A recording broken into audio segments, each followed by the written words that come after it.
Overthinking gives us the illusion of control or the feeling like we're actually doing something.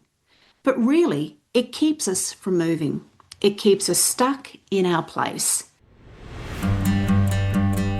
Welcome to the Redefining Midlife podcast. I'm Jo Clark and I'm so glad you're here. And this is a podcast for women who are ready to break free from outdated stereotypes, rediscover themselves, and embrace the endless opportunities that midlife brings.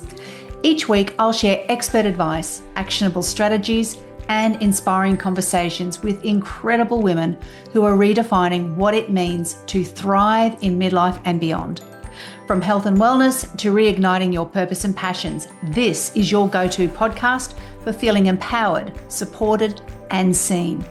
Now, midlife isn't the end. It's your time to shine, rewrite your story, and create a life that you truly love.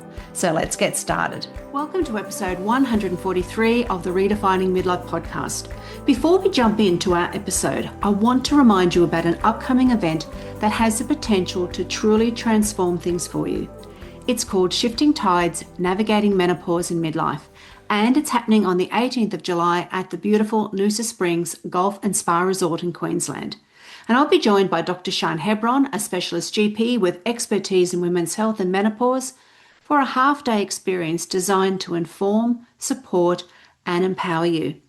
So whether you're in peri or post-menopause, this event will help you better understand what's going on in your body, give you the latest of evidence-based insights, and equip you with practical next steps as you navigate your health and the many transitions that can unfold in the second half of life. So bring a friend, make a day of it, and come and join us. So all the details are in the show notes, or you can head to my website, joclarkcoaching.com. Right, now let's get into today's episode. We're going to be unpacking overthinking. Why do we do it? What it actually costs us? And then most importantly, how we can shift out of overthinking and how to begin to take action without needing to have a perfect plan or have all the answers. Now, overthinking is something that shows up for so many of us, especially in midlife, and it does love to show up as you're lying awake in bed at 2 a.m. in the morning. I had a bit of a laugh, but when you're going through it night after night, it really isn't all that funny, is it? Now, you might overthink anything from second guessing your next career move or whether or not you should book that doctor's appointment, and then everything in between. So, if you've ever felt like you're stuck in your head, going around in endless circles, or talking yourself out of things before you even start, please know you are not alone. I'll be sharing how to stop overthinking and start taking action in a way that feels kind, intentional, and aligned with where you are right now, not where you think you should be. And I'm also going to be sharing some powerful mindset shifts, a few simple but effective tools, and parts of my own story. Now, I've absolutely been there too, and of course, overthinking still happens in my life today. But what I've done is I've learned to spot it faster, and then I've got these helpful strategies that can help me to deal with it. So if you haven't already, grab a pen and your journal, because I've got a feeling that something in today's episode might land deeply for you. Now, firstly, overthinking doesn't always show up as frantic energy or anxiety. Sometimes it can look like being organized, in fact, being super organized, very responsible, or even cautious. Now, you might even feel like you're being thoughtful or making sure that you're just doing the right thing. Because we tell ourselves things like, I'm just not ready yet, or I'll wait until the timing's better, or once I know for sure, then I'll take that next step, or I'll do it when things settle down. But let's face it, things rarely do. There'll always be something else that pops up. And then here's a trap. All that thinking and preparing, they actually become delaying tactics. And it's often because of self-doubt and fear that's dressed up in nice, neat clothing. Overthinking gives us the illusion of control or the feeling like we're actually doing something. But really, it keeps us from moving. It keeps us stuck in our place. And for midlife women, this tends to show up during some big transitions, like navigating changes in your career, perhaps some health changes or challenges that are coming up, some relationships that you might be a little bit difficult, or that sense of purpose that we feel like we're not fulfilling. We can feel a pull towards something different, but then we're afraid of getting it wrong. And so we just keep on going around in circles. And staying in your head won't give you certainty. All it does is drains your energy and it delays what you already know deep down inside. Because when we're always in our heads, we stop listening to ourselves and we stop listening to that little intuitive voice. That quiet voice that might say, this isn't it anymore, or there's more for me than this. Now, I have worked with women who've spent years overthinking their next move, and the cost isn't just lost time. It's self-doubt, and it's also the missed opportunities. And it's also, more importantly, that quiet ache of knowing that you're meant for more, but not knowing how or where to begin. So if you're in this cycle, please hear me. It is not a personal failing. It's a very human response to uncertainty. But it doesn't have to be your forever. And I know this because I've lived it. Before I started this work I'm doing, I was in a job that I had outgrown. And on paper, like I've shared before, everything looked fine. I was highly skilled, I was committed, and if I am completely honest, I was overcommitted and I was exhausted. But every time I thought about leaving my career or doing something different, I'd spiral. I played out all those what ifs and I convinced myself it was too risky to leave, too late to start again. What if I made the wrong choice? What if I try something new and fail? I'm going to lose all that financial stability. So instead of acting, I overanalyzed. I made lists, I stayed late, I tried to find meaning where there was none. And while it looked like I had it all together, inside I felt like I was treading water. I remember I'd often sit at my desk after a big day, looking around that room and thinking, is this it? Is this the next 10 years of my life? Now, I didn't have a detailed plan, that's for sure. I didn't know exactly what my next step was going to be. But I knew I couldn't stay stuck. So that first decision to actually pay attention to what I was feeling instead of just overthinking it, that was the beginning of everything changing. So if you feel like you're on the edge of something, just know that clarity doesn't come from thinking harder. It comes from moving, even when you're a little scared. So I'm going to share some mindset shifts that I now teach and I personally come back to again and again. Firstly, done is better than perfect. We spend so much energy trying to get it right that we never actually get it done. We think perfection will protect us from failure, from judgment, or regret. But really all it does is delays growth. Progress comes when we allow ourselves to be beginners. And that's hard when we've done something over and over again and we're so familiar with it. Just learn how to do something new. Just try. Aim instead of an A, aim for a messy C. And that's what I mean when I say it's all about progress over perfection. The next mindset shift is action brings clarity.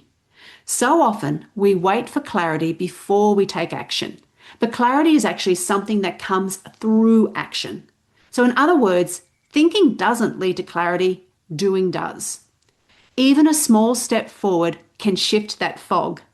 It helps you see what feels good and what doesn't, what works and what doesn't. It gives you that real-time feedback and information that helps. The third mindset shift is you don't have to feel fearless to begin. You just need to be willing. Courage isn't about not being scared. It's about moving with the fear instead of waiting for it to disappear. Overthinking just keeps you waiting for a moment that may never come. But willingness actually creates movement. And finally, choosing yourself is enough. So many midlife women that I talk to and I work with are still waiting for permission. Permission to rest, to try something new, to want more. Now, you don't need anyone else's approval. If something isn't working for you anymore, that's enough reason to explore a new path. So let this be your permission slip. You are allowed to put yourself first. Wanting something more isn't selfish. It's actually a sign of life stirring inside you again. Please don't live and die with regret. Now I'm going to give you 5 easy practical things that you can use when you notice yourself slipping into overthinking. So we've got the 2-minute rule. If a task is going to take you less than 2 minutes, do it now. It builds trust with yourself and it clears mental clutter. And you'll be surprised how often those little steps give you the motivation you're waiting for. So is there an email or a text message that needs to be sent? Do it. Is there an appointment that you need to make? Do it. Number 2, brain dump journaling. Grab a notebook, set a timer. Now it could be 2 minutes or it could be 5 minutes. You decide the length of time. Let your thoughts spill out. Don't edit, don't be there with a red marker fixing up all of your spelling mistakes. Just get rid of all of that noise that's in your head. You might spot lots of patterns or priorities that you weren't seeing. And if you can do this before bed, it's going to help you sleep so much better. You won't have so many things going through your mind at 2 a.m. in the morning. And number 3, ask yourself, what's the next kind step? Now, kindness is such a powerful lens. And instead of pressuring yourself about what's right, ask what's kind. What feels nourishing, particularly for you? What's supportive? Now, it might be resting. It could be reaching out. It could be just starting the thing that you've been avoiding for weeks. And you're more likely to follow through on steps that actually feel good instead of steps that are punishing. Now, number 4 is all about decision deadlines. Give yourself a time frame. This is really important. If you just say something like, I'll decide by Friday, that creates mental boundaries. Otherwise, those decisions that you've been wanting to make, they just hang in the air and they drain your energy. Number 5 is actually the 5-5-5 rule. And I love this one. So when you're spiraling over a situation, just ask, will this matter in 5 days, 5 months, or 5 years? And it can reframe things beautifully. Most of what we overthink loses power when we zoom out. Now, if you want some more practical ideas, here are some ways that I help women to turn overthinking into action. So in my Better Than Before membership, we focus on making wellness goals feel doable. Overthinking really shows up a lot in our own health journeys, and if you think about yours, you'll know what I mean. It's at starting and stopping or waiting until we've got the perfect plan or feeling like we've failed after we've had one setback. So the ladies in Better Than Before, or BTB, they learn how to let go of the pressure to get it all perfect, and instead they just learn how to build consistent habits that actually support how they want to feel. Now, it's definitely not about getting it right every day. It's about learning to show up even when life is messy and when life throws you curveballs, because let's face it, it does and it will continue to. And in my Reimagine mentoring program, I work closely with women who are ready for something more. Women who are really tired of that circling and are ready to move forward, even if they're not sure what that might look like yet. So we start by getting clear on what they want and what they don't want. And we look for the stories and beliefs that have kept them stuck. And then we map it out together. We make sure that the values align. And we create simple, meaningful steps that feel aligned with their values and their stage of life. All of this isn't about pushing through. It's about moving with purpose and at a pace that feels right for you. It's about living with more intention and more ease. And just know you don't have to do it alone. Do it with somebody else and it helps you that much faster.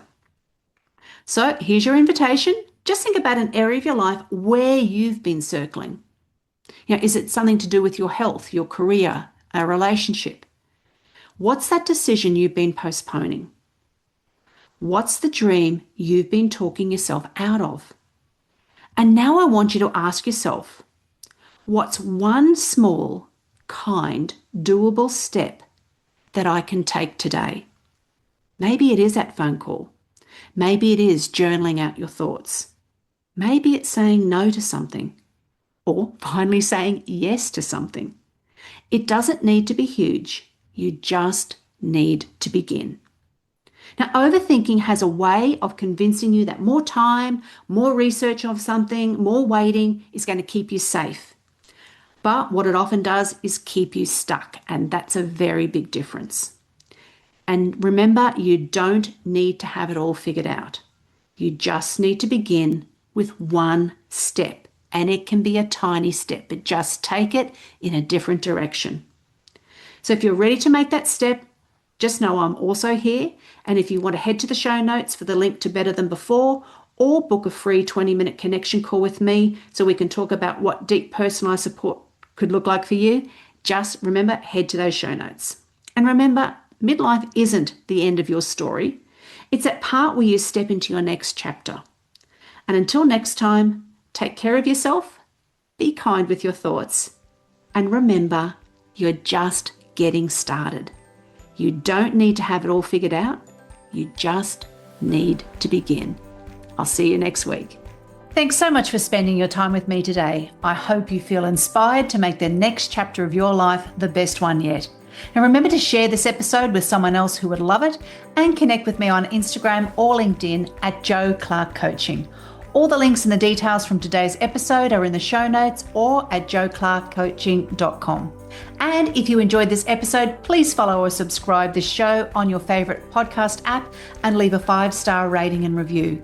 This helps more midlife women find these empowering conversations. I can't wait to chat with you next week. Until then, take care and keep creating a life that you love.